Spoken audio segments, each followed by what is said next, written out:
সাধারণত সাবু আমরা উপোসের দিনে দুধ, কলা, আনুষাঙ্গিক কিছু দিয়ে মেখেই খেয়ে ফেলি।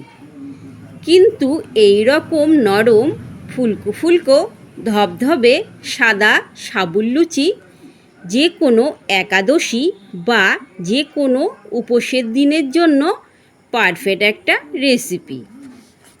এমনিতেও একটু কিছু খেতে ইচ্ছে করলেও ঝটপট এই পদ্ধতিতে একবার বাড়িতে বানিয়ে খেয়ে দেখুন। খুব সুন্দর লুচি তৈরি হবে আর মুখে দিতেই মিলিয়ে যাবে। এই লুচি খেতে কিচ্ছুই লাগবে না, এমনি এমনিই খাওয়া যাবে আর তৃপ্তি করে খেতেও পারবেন, পেটও অনেকক্ষণ ভরা থাকবে। নমস্কার বন্ধুরা, আপনারা এখন দেখছেন মিটু কিচেন, আর আজকের নতুন এক পর্ব দেখার জন্য আপনাদের সবাইকে স্বাগত জানাই। আজকে সম্পূর্ণ নিরামিষভাবে সাবুর লুচি বানিয়ে দেখাবো। আশা করছি রেসিপিটি আপনাদের ভীষণই ভালো লাগবে। গ্যাস ধরিয়ে একটা কড়াই বসিয়ে দিয়েছি। কড়াইয়ের মধ্যে দিয়ে দেব সাবুদানা। এখানে 200 গ্রাম সাবুদানা রয়েছে। আমি এখানে বড় দানা সাবু নিয়েছি। গ্যাসের আঁচটা লোতে রেখে সাবুদানাগুলো নেড়েচেড়ে একটু ভালো করে ভেজে নিতে হবে। খুব সুন্দর করে সময় ধরে আমি সাবুদানাগুলো ভেজে নিচ্ছি। সাবুদানা ভাজা হয়ে গেলে দানাগুলো আস্তে আস্তে ফুটতে শুরু করবে, তখনই বুঝতে হবে ভাজা হয়ে গেছে। ভাজা হয়ে গেলে একটা থালায় নামিয়ে নেব। সাবুদানাগুলো ঠান্ডা করে নিতে হবে। এবারে মিক্সিং জারে দিয়ে দেব।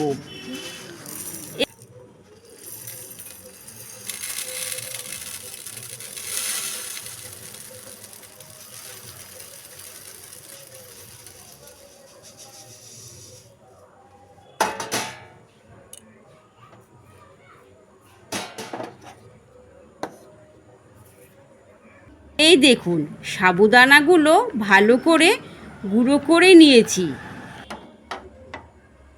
ভাজা ভালো হলে সুন্দর গুঁড়ো হয়ে যাবে, দানা দানা থাকবে না।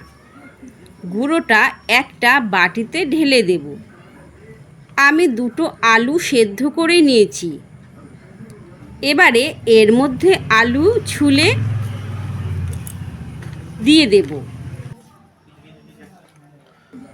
আলুটাকে গ্রেট করে দেব। আলুটা আপনারা মেখেও দিতে পারেন, তবে দেখবেন দানা দানা যেন না থাকে। এবারে দেব কাঁচা লঙ্কা। এটাকেও একটু ঘষে নেব।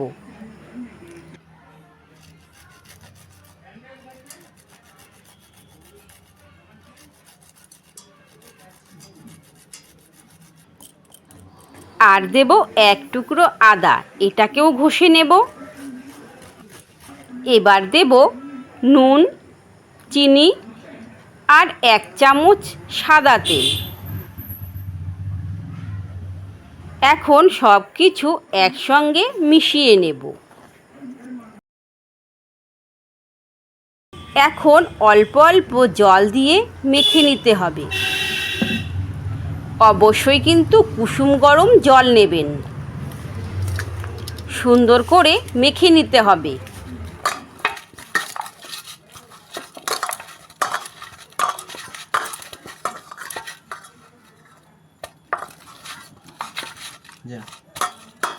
এবারে ঢেকে রেখে দেব, রেস্টে রাখবো কিছুক্ষণ।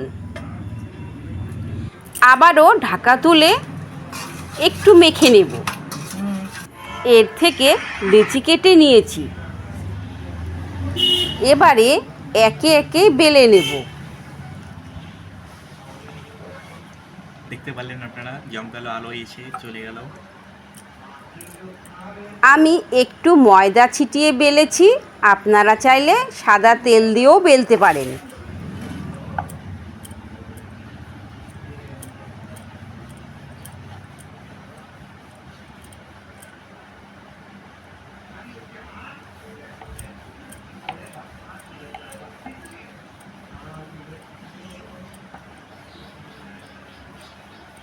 সবগুলো লুচি বেলে নিয়েছি। এখন কড়াই বসিয়ে সাদা তেল দেব। তেলটা নেড়েচেড়ে ভালো করে গরম করে নিতে হবে। তেল গরম হয়ে গেলে একটা একটা করে লুচি আমি ভেজে নেব।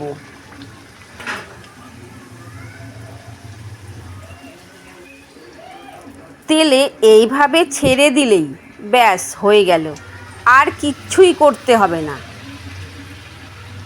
একাই এইভাবে বলের মতো ফুলে উঠবে। আপনারা চাইলে লুচিগুলো সাদা করেও ভাজতে পারেন। আমি কড়া করে ভেজেছি। আমাদের বাড়িতে সবাই কড়া ভাজা পছন্দ করে, তাই লুচিগুলো দেখতে লাল লাল হয়েছে।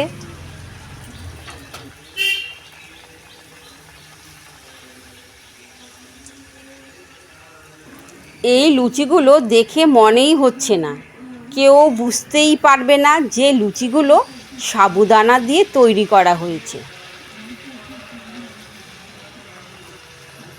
নিমেষে তেল গরম হয়ে গেলে ঝটপট ভাজা হয়ে যাবে। আপনারা কে কে লুচি খেতে পছন্দ করেন কমেন্টে অবশ্যই জানাবেন।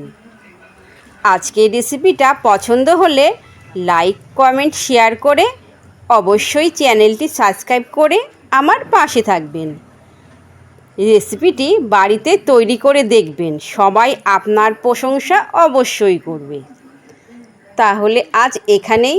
সবাই ভালো থাকবেন, সুস্থ থাকবেন। সবাইকে ধন্যবাদ।